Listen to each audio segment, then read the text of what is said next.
Alright, there's only 3 more weeks until the second part of Baki Hanma Season 2 releases. So I thought to myself that it's only right that I talk about Baki on my second channel. Over here, I like to take different liberties and I like to dig into things a little deeper than I would normally on my main channel. I mean, obviously I'm gonna be entertaining. I gotta make y'all niggas laugh. But there's so many other things that be happening in animes that I don't get to cover because I feel like I gotta make y'all giggle and make that ass jiggle. Wait, pause on that? That was crazy. But anyways, today we're here to talk about Pickle and how he made everybody in Baki his bitch. I'm not gonna lie to you. This is a man that I didn't think too much of when I first saw him. I mean, at first glance, you just look at him and you're thinking, he's probably strong. But no, it's way deeper than that. Almost as deep as my ex-girlfriend. All right, my bad. That was crazy. I shouldn't have said that. But I mean, it is what it is. That bitch was deep. Now...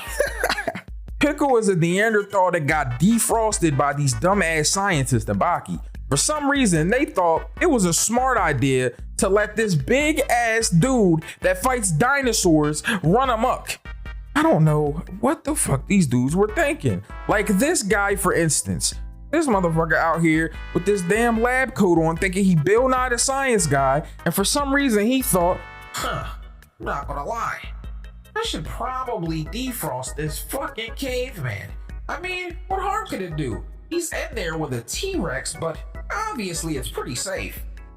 And nigga, no it's not. Why the hell would you defrost this grown-ass caveman in a T-Rex? But because they did this, they realized instantly that Pickle was a problem. You see, this man grew up in a time in which every single thing that he did and every decision he made was based on when his next meal was going to be. So he doesn't have the same ideologies as everybody in Baki, which I think is mad funny. You see, everybody in Baki thinks that fighting is for sports or for finding out if you're a true warrior or, you know, for making friends and bonding. But this nigga thinks that fighting is for eating, which is why he eats people. This dude fought Retsu, and I'm not gonna cap. When he was fighting him, I never thought for an instant that he was going to eat this nigga's leg. Bro, he made Retsu a paraplegic before our very eyes. This motherfucker has a peg leg now. Literally, he's walking around with a peg leg like he's Seamus from Family Guy, and we're all just like, it's Baki. Motherfucker, Baki is the closest thing to like a modern day JoJo's I've ever seen, bro. There's no way Araki didn't have influence on the creators of Baki, because how the fuck, this dude was eating his legs sitting in pretzel style. The last time I said in pretzel style, I was in kindergarten. And the reason for me bringing up the fact that he beats the fuck out of people just so he can eat was because I wanted to talk about the fact that since this man got defrosted, he's been hungry. What type of appetite could this man possibly have is what you're probably asking me. And I'm gonna be honest, a fucking big one. He fights dinosaurs. This nigga be boxing the entire cast of Jurassic Park and y'all are asking me what type of appetite he has? Are you stupid or are you dumb? So after Pickle scares this fucking scientist half to death and he gets away, he walks outside and we see him in a situation in which there is an entire army base full of niggas trying to stop him. And what does this dude do? Does he get stopped? No. He starts throwing cars like he's the Incredible Hulk, which then leads to a conversation which starts the very first zesty thing of many that happens in this arc. Because this fucking army lieutenant, we've seen him before, he interacts with Yujiro all the time, walks over to this man and thinks that he has to stoop to his level. And by stoop to his level, I mean taking his clothes off. You took your clothes off to go have an intimate conversation with another grown ass man because you feel like that's the only way he's gonna understand and respect you? Oh yeah, this season is the zestiest of them all. Cause bro walked over and had a conversation with a caveman butt ass naked. What type of naked and afraid shit is this? He's probably not gonna understand me with clothes. For some reason, you know, the language barrier that we have between each other isn't the thing that makes me think he won't understand it. It's the fact that my hairy dick and balls aren't out. All right, let me just go over there and talk to him real quick. Pickle, how are you? I don't really understand, caveman. Does anyone speak caveman? He's saying, hey, yo, pause. Why the fuck is your dick out? Oh, thank you. Well, Pickle, I thought that it would make sense for me to sit down and talk to you and the same way that you are, so it would make you comfortable. I hope that it makes sense. Pause. Did you just speak English? So after having this very, very intimate conversation with Pickle with his dick out, they realize that Pickle is someone they're going to have to run experiments on, have tests on, and they need someone to do those. So they ask this guy, who kind of looks like Albert Einstein a little bit. I'm pretty sure that's what they were going for, you know, is fucking Baki. This is the same season that had fucking Barack Obama at the end, which is still very triggering. And I'm not gonna lie, I felt like I took the blue pill when I seen that shit, because what the fuck? Why the fuck did y'all put? All right, anyways, we're not there yet. We'll talk about it later. But anyways, the interesting thing about Pickle in this arc and all of the fighters in Baki is that for some fucking reason, they all felt like they had to fight this guy. Like it was their destiny or something. I don't know what is going on with these grown ass men and Baki feeling like if they don't fight somebody that's strong, that they're not men. But that's something that they got to take up with their toxic masculinity. I'm not gonna lie. Because this man Retsu was at a point with him where he turned down a fight with Yujiro Hanama's son to have a fight with fucking Pickle, bro. Pickle? I'm fucking tired of this nigga. And it's like, I get it, bro. He's a huge ass. Well, he's not even huge. They be saying this dude only 6 foot something. Now, I don't know if they're coming from the perspective of Asians because these niggas are little ass people. I mean, they are short as hell. But at 6 foot, this guy is 6 foot. All right, bro. Alex, I'm gonna take bullshit for 500. But Retsu's sitting down with Baki and they're having a very, you know, close conversation, a heart to heart, basically, where this man Retsu is admitting to the fact that he feels like his inner self won't be like complete unless he fights Pickle. And it's like, bro, you wanted to get your ass beat that bad, I guess. Because after having this conversation with Baki, this man Retsu sneaks in to go see Pickle, bro. Sneaks in to go see this man. Yo, this dude is out here sneaking to see a grown man, bro. Like he's a 16-year-old boy trying to climb out of his window. Like, motherfucker, you're a grown ass man. Please stand up. Have shame. And he wasn't the only one that did it, bro. When Yujiro walks into this base and literally everybody is there, I knew at that instant that these niggas are zesty as fuck. You probably thought I was gonna call them desperate, but you know, that's the obvious adjective there.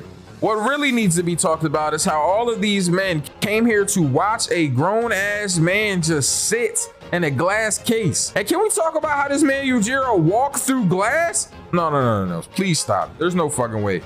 I don't know if this man Yujiro has magic powers or something, but how did he walk through this glass? It's like he warped through it, like he's Barry Allen or something. He walks through the glass and it just snaps back in place like nothing was wrong with it in the first place. How the fuck did he do that? He did the equivalent of getting out of a Chinese finger trap the actual wrong way. Like this motherfucker walked into the finger trap and still pulled his finger out of it. Now how the fuck did that happen? Well, y'all niggas did the fuck. Oh, what's up with y'all niggas? Oh, y'all here to see Pickle, huh? Oh man, that's crazy. Hey, wait a minute. Ain't that dope on Rochi's son? Yeah, Yujiro, what's up, bro? What's up? Oh, motherfucker, don't talk to me, but man, what you think you about to come fight Pickle? Yo, trash ass. Oh man, that's crazy. Like, I understand my man Retsu being here, maybe if Double Orochi showed up, but you? Come on, bro, come on. What you thought you was about to fight Pickle and that your dad was gonna respect you? Cause I know your soft ass didn't think that, boy. God damn. Well, I just thought that maybe, you know, if I fought him, you know, that perhaps, or like, you know, I don't know. I just thought my dad would I don't know what I thought, bro. I'm gonna be honest with you, man. I just got here. It's my third day out here, man. Motherfucker, your third day? Man, shut your soft ass up. Cause there ain't no goddamn way that you thought you was about to fight Pickle of all people and he wasn't gonna punish your trash ass. Nigga, you are garbage. Bro, literally garbage. I saw you in the trash can before I got here. I'm not gonna lie. We are not gonna let you slide, bro. Motherfucker think he came by? No, I'm actually, oh, man, we don't give a fuck who you are. But you know what's really wild though? The fact that we're halfway through this video and y'all haven't subscribed. Y'all niggas think that I'm not on some Baki shit? Like y'all gonna watch this Baki vid and I'm not gonna get on y'all ass about subscribing? Bro, I will beat your ass on some Baki shit. Not subscribing to my videos will result in the following: no ball syndrome, no hoe syndrome, no money syndrome, death. I ain't gonna lie, I know some of y'all not afraid of death, but y'all definitely afraid of having no money and no hoes. And your balls fall off? That's crazy. Hit the subscribe, turn those notifications on, and make sure you leave a like and comment. I'm not gonna care. So after Yujiro shows up, embarrasses the hell out of Adopo Orochi's son, and then walks through this glass like he's literally translucent or some shit, him and this man Pickle have a fist bump together, bro. And their fists turn into some sparkly ass moment. Now, I have no idea what is going on with this fist bump. I don't know if these motherfuckers got powers or if it's just some sort of like special effect that the animators put there that isn't really happening in real life. I'm not sure, bro. But what I am sure about is that there's no goddamn way that this man Pickle is taller than Yujiro in this fucking, like, how are you bigger than Yujiro? But you're only 6 foot something. And Yujiro is like 6 foot something. That makes no sense. The animators of Baki gotta figure this shit out, bro. Is he a huge caveman giant or not, bro? Because what the hell? He's only 6 foot something, yo. I think me and like 4 of my niggas could jump this guy. Not gonna hold you. Like, obviously he's punishing us. He fights dinosaurs. Well, my one friend is built like a triceratops, so maybe. But that's not what I'm trying to say. I'm getting off topic here. They got this whole moment and Yujiro ends up leaving. I don't know if he left because he knew he could beat the guy, or if he just wanted to see what's up with the guy. I'm not sure, bro. But it ends up leading to a path in which Retsu, Dopo Orochi's son, they both get completely destroyed, and then Jack Hanma show up and he gets destroyed too. And we're gonna talk about Jack Hanma's zesty ass in a second. So anyway, Steven Seagal Bone Detail, fucking Retsu fights this guy Pickle and immediately starts using skills to bridge the gap between them, which I thought was actually working, I'm not gonna lie. He's hitting him with a lot of punches, kicks, and things like that, and it was pretty swift.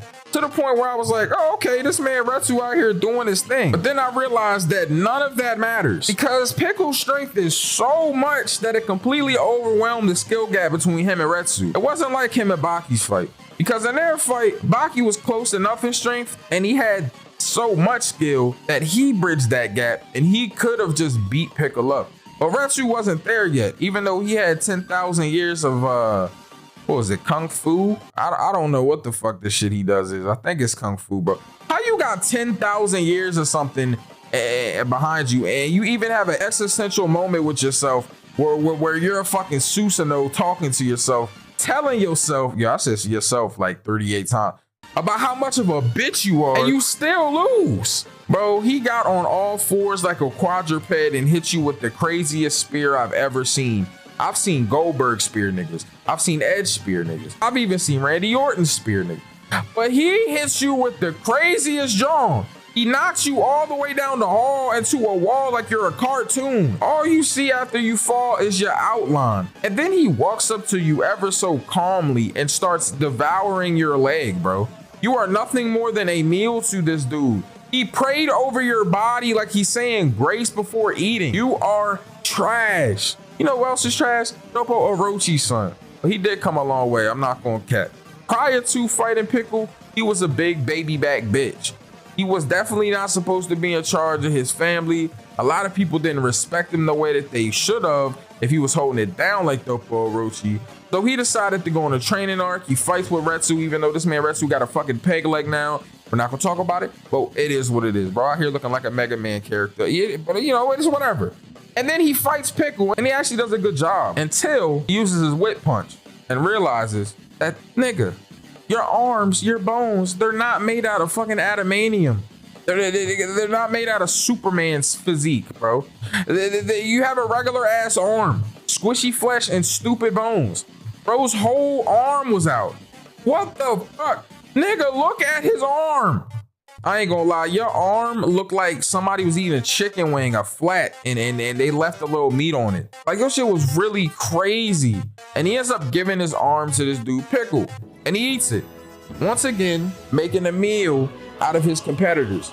And this is why I'm telling you, bro, it's crazy to see the dichotomy between Pickle and the Baki fighters, because Baki, they be fighting for sport like they got nothing else to lose. They wake up and sleep, breathe, eat, and shit fighting. That's just what they do. They're true warriors, bro. This man Baki just be trying to fight dudes just because. What you want to fight or something, cuz? Man, hell yeah, I want to fight, nigga. I'm a Baki character, cuz.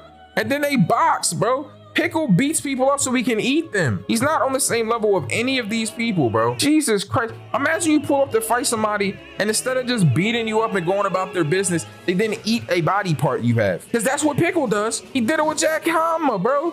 And this man, Jack Hammer, bro, I'm never calling him Jack Hammer again after this because that's big pause. But this man, Jack, fought him. And I ain't gonna lie, he was putting that pain in on Pickle at first. And then he had a fucking mouth-to-mouth fight with him. Bro literally looked at Pickle and said, yo, I'm about to have a bite off. And then these dudes start using their face to suck each other off. Bro, pause.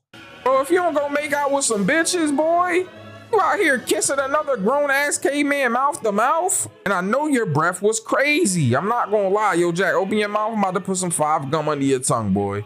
Because I know your shit was foul. Imagine making out with a nigga and he smelled like when SpongeBob made the fucking onion. You remember he made that onion shit, bro? And his breath was crazy in the movie theater. Remember the fish melted and his whole face turned crazy like he had a stroke? That is what this man Pickle was encountering from Jack's mouth. Nasty ass nigga. You know he don't brush his teeth. But it was so embarrassing though, bro. He lost so many times that this man Jack, bro, he went and took Jack and tied him up somewhere so someone couldn't come eat his food later, bro. That is how you know this dude is different. He did that to Jack Hanema. Changing that man last name, boy. He not Jack Hanema no more, man. He Jack bitch now. Jack Softy. Jack Pussy. Like he's not a Hanema, bro. And even Yujiro said it. Motherfucker talking to the old dude about Baki fighting Pickle. We like, whoa, Jack was a Hanema. We like, whoa. He lost. That nigga not me, boy. Baki got way more of my blood in him. That nigga Jack is trash. Which I mean, he could have some truth to. Because Jack is kind of ass. But anyways, the fight between Pickle and Baki, though, is the crazy shit, bro. Because it got to a point where Baki was transforming into different dinosaurs, confusing Pickle, beating him up with him. Even had this man down bad so much that he turned to his ultimate form. Bro thought he was fucking Frieza, bro, with the 100% final form shit. Just to still get folded, bro. The only reason he won the fight, and I put that in heavy quotes, is because Baki decided to stop using skill and fight him blow to blow. Motherfuckers was having a head off. I ain't gonna lie, yo. This arc is crazy though, bro. Like, I ain't gonna hold you. Pickle is probably like top 1 Johns. Like, this John is really my shit, bro. Like the Pickle arc really fire. And I'm excited for the 2nd season of Baki because, bro, yo, I ain't gonna lie. I heard this is the setup to Yujiro and Baki's fight, which is crazy. I'm not gonna cap. Like, cause what? Bro, I've been waiting for them niggas to fight all my life. Like I'm Lil Durk and J. Cole. No cap.